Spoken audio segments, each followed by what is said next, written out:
Back to our channel aggregate economics solution. अभी हम video number 15 में हैं, जिसमें हम सेविंग फंक्शन के बारे में डिस्कशन करेंगे। Chapter number 7 aggregate demand supply and it's component. इससे पहले वाली 14 वीडियो में हमने कंजम्पशन फंक्शन के बारे में डिस्कस किया था पूरा डिटेल में विद एपीसी एंड एमपीसी। अब इस वीडियो में हम लोग बात करेंगे सेविंग फंक्शन की। टॉपिक है हमारा सेविंग फंक्शन। सेविंग एक one of the most important part in our life. Saving के बिना तो हमारा फ्यूचर अनसर्टेन रहता है, हम सब जानते हैं। इनकम का कुछ पार्ट हम लोग कंज्यूम करते हैं और इनकम का कुछ पार्ट हम लोग क्या करते हैं, सेव करते हैं। इनकम का कुछ पार्ट हम कंज्यूम करते हैं और इनकम का कुछ पार्ट हम क्या करते हैं, सेव करते हैं। ये हम सब जानते हैं, ठीक है। और हर चीज हमारी किस पर डिपेंड होती है, इनकम पे डिपेंड होती है। अगर हमारी इनकम बढ़ेगी तो कंजम्पशन बढ़ेगा, इनकम बढ़ेगी तो सेविंग भी आपका क्या होगा, इंक्रीज होगा, ठीक है। तो आइए स्टार्ट करते हैं सेविंग फंक्शन की डेफिनेशन के साथ। किसी भी टॉपिक को समझने के लिए सबसे पहले उसकी डेफिनेशन का होना बहुत ज्यादा जरूरी है। The saving function refers to the functional relationship between S means saving and Y that is income। तो फंक्शनल रिलेशनशिप किसका, सेविंग का और इनकम का, इसको हम बोलते हैं सेविंग फंक्शन। सिंपल सा पॉइंट है, आपको सिंपल सी डेफिनेशन याद हो जाएगी। Saving function refers to the functional relationship between saving that is S and income that is Y is called saving function. अब इसके कुछ पॉइंट हैं, पॉइंट हम लोग देख लेते हैं। एग्जामिनर हमसे पूछ लेता है या कभी-कभी बोर्ड हमसे पूछ लेता है, तो इसके पॉइंट हम लोग क्या बना सकते हैं। इसके पॉइंट हम बना सकते हैं कि पहला पॉइंट बना सकते हैं कि हमारा सेविंग जो है वो नेगेटिव हो सकता है। हमारा इनकम सेविंग क्या हो सकता है, हमारी सेविंग नेगेटिव हो सकती है, लेकिन हमारा consumption can never be even zero, ठीक है। हमारी सेविंग नेगेटिव हो सकती है लेकिन कंजम्पशन हमारा कभी भी जीरो नहीं होगा, ठीक है। When income is equals to zero, जब हमारी इनकम क्या होगी, जीरो होगी। और एक सेकंड पॉइंट हम बना सकते हैं जो हमने कंजम्पशन पे बनाया था, बना सकते हैं आपका कि भाई saving is positively related to income. Saving जो है वो किससे रिलेट करती है, positively related to income, income से पॉजिटिवली रिलेट करती है, ठीक है। अब हम इस सेविंग फंक्शन को टेबुलर फॉर्म में पढ़ते हैं। टेबुलर फॉर्म में क्या होता है, इनकम, कंजम्पशन और सेविंग। इनकम जीरो हो सकती है, कंजम्पशन हमारा कभी जीरो नहीं होता है। और इस कंजम्पशन को हम क्या बोलते हैं, बताइए बताइए, दैट इज ऑटोनॉमस कंजम्पशन, ठीक है। अब सेविंग कैसे निकालते हैं, सेविंग का फॉर्मूला होता है y minus c is equals to s। Income में से कंजम्पशन हम निकाल देंगे तो हमारे पास क्या बचेगा, सेविंग बचेगा। जैसे इनकम 0 थी, कंजम्पशन 20 था, तो आपका सेविंग कितना आ गया, -20, 50, 60, -10। इसी तरह से हमने आगे भी इसको फाइंड आउट कर लिया है। तो ये हमारा क्या हो गया, सेविंग। हमने इनकम और कंजम्पशन की हेल्प से सेविंग निकाल लिया। अब इस टेबल को हम लोग पैरामीटर के फॉर्म में देखते हैं, सॉरी कर्व के फॉर्म में देखते हैं। इसको हम लोग बोलते हैं सेविंग कर्व। क्या बोलते हैं इसको हम लोग, सेविंग कर्व। अब इस सेविंग कर्व में आप देख रहे हैं कि चीजें नेगेटिव में जा रही हैं। क्यों, ऑब्वियसली क्योंकि हमारी सेविंग क्या हो रही है, इन कर्व्स में नेगेटिव हो रही है।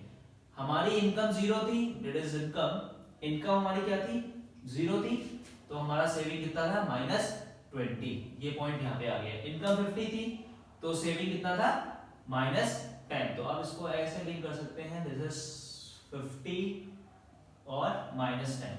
100 पे क्या है आपका, 100 पे आपकी 0 एंड उसके बाद 150 पे आपका 10। तो आप उसको ले सकते हैं 150 पे आपका 10, ये 10 हो जाएगा और ये 150 हो जाएगा। इस तरीके से सेविंग आपको, सेविंग की कर्व को आप लोग क्या कर सकते हैं, समझ सकते हैं, ठीक है। तो हमने एक बार -20, 0 and 50, -10 and 0, 100, 150, 10। ये हमने क्या कर दिया, आपका सेविंग फंक्शन को यहाँ पे समझ लिया।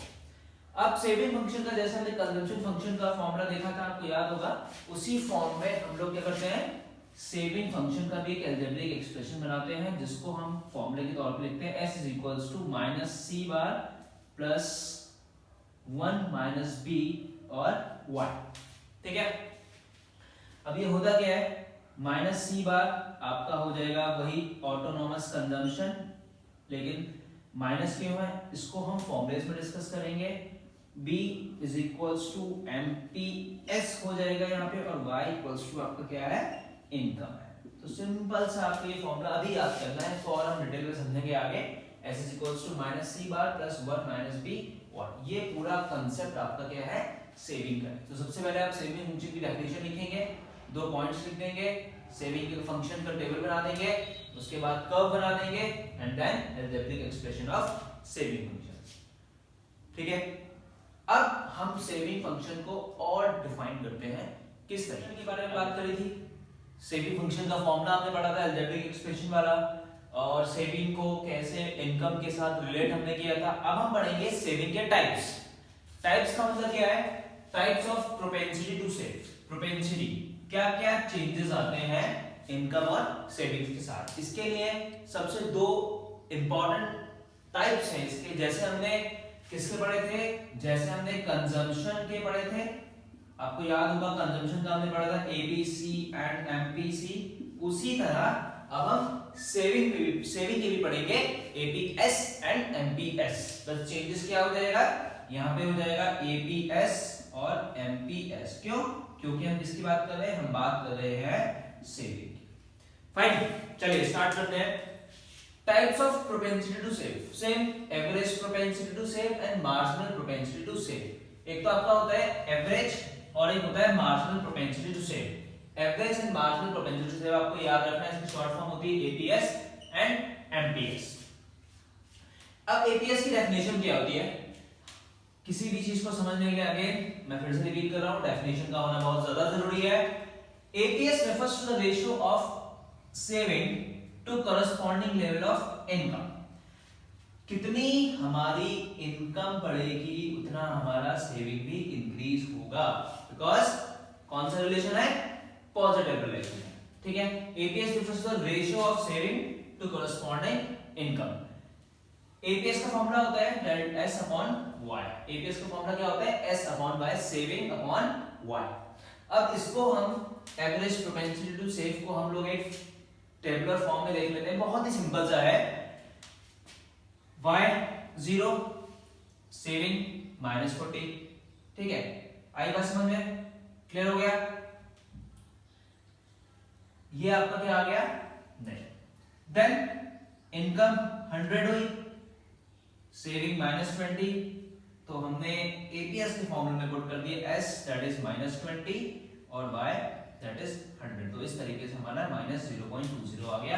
ऐसे ही 200 0 200 डिवाइड बाय 0, और ऐसे ही हमने इन पूरे टेबल को फाइंड आउट कर लिया। तो APS निकालने का बहुत सिंपल सा तरीका क्या होता है, क्या होता है, S डिवाइडेड बाय Y। ये होता है ना, yes, S divided by Y। Saving का फॉर्मूला, APS का फॉर्मूला हो गया S divided by Y that is income, ठीक है। तो ये तो हमने बात करी APS, average propensity to consume, ठीक है। बहुत सिंपल सा है, APS की डेफिनेशन लिखेंगे, APS का फॉर्मूला लिखेंगे, और APS को हमने कैलकुलेट करके देख लिया कि किस तरह से कैलकुलेट होता है। अभी और भी हम कैलकुलेशंस करेंगे अपनी लास्ट वीडियो में इस चैप्टर के। चलिए अब हम बात करते हैं मार्जिनल प्रोपेंसिटी टू सेव। अब मार्जिनल प्रोपेंसिटी टू क्या होता है, देखिए मार्जिनल का मतलब क्या होता है। मार्जिन में आपको एक एग्जांपल के तौर पर बताता हूं। सपोज करिए आपका कोई बिजनेस है, ठीक है, आपकी 10,000 रुपीस की इनकम हुई, और जून में आपकी 12,000 रुपीस की इनकम हुई, तो कितना मार्जिन आपका निकल के आया, कितना इंक्रीज हुआ, दैट इज 2,000। इनकम बढ़ी तो मींस इनकम बढ़ी, हो सकता है आपका आप इसे सेव भी कर लें, ठीक है। सिंपल सा ये पार्ट होता है MPC। MPC हमने समझा, MPC refers to the ratio of change in saving and change in income। Change in saving, कितना सेविंग बढ़ा बदला और कितना इनकम के साथ साथ हमारी सेविंग भी चेंज होती ही होती है। MPS का फॉर्मूला होता है delta S upon delta Y। Delta S means change in saving and changing income. हमने पढ़ा इनकम चेंज होगी तो सेविंग्स भी आपकी चेंज होगी ही होगी, ठीक है।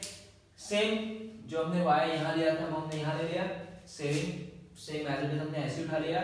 डेल्टा S निकालने का फॉर्मूला क्या होता है, ये निकल गया आपका that is 20 that is 20 that is 20 that is 20. And now we have to calculate delta y, and delta y we calculate with the help of y. That is 0, then 100, 100, 100, 100. इस तरीके से हमने क्या कर लिया, 100, 100 करके डेल्टा y भी calculate कर लिया. अब हम एमपीएस निकाल देंगे. फॉर एमपीएस हमारे पास क्या होना चाहिए, delta s upon delta y. We have delta s and we also have delta y. That is delta s upon delta y. Now delta s, where is delta s? This is 20, 20 delta s and delta y 100. And same ऐसे ही हमने पूरा 0.20 0.20 हमारा MPC निकल के आ गया. ये constant rate से increase हो रहा है, इसीलिए यहाँ पे MPS की वैल्यू क्या आ रही है आपकी, कांस्टेंट आ रही है. सिंपल सी बात. ठीक है, तो हमने पढ़ा सबसे पहले सेविंग फंक्शन पढ़ा. सेविंग फंक्शन के टाइप्स भी पढ़ लिया हमने, एमपीएस एंड एपीएस. इसी तरह से हमने कंजम्पशन पढ़ा था, उसका हमने पढ़ा था एपीसी सॉरी एंड एमपीसी.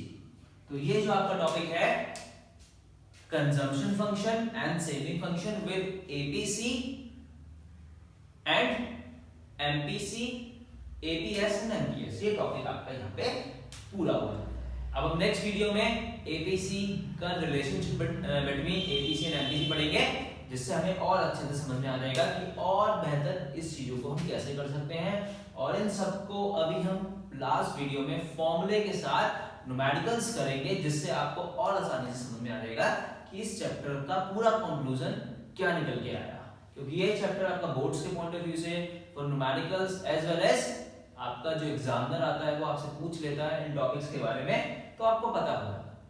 कैसे कैसे पता होगा, जब आप इस चीज को देखेंगे समझेंगे. ठीक है.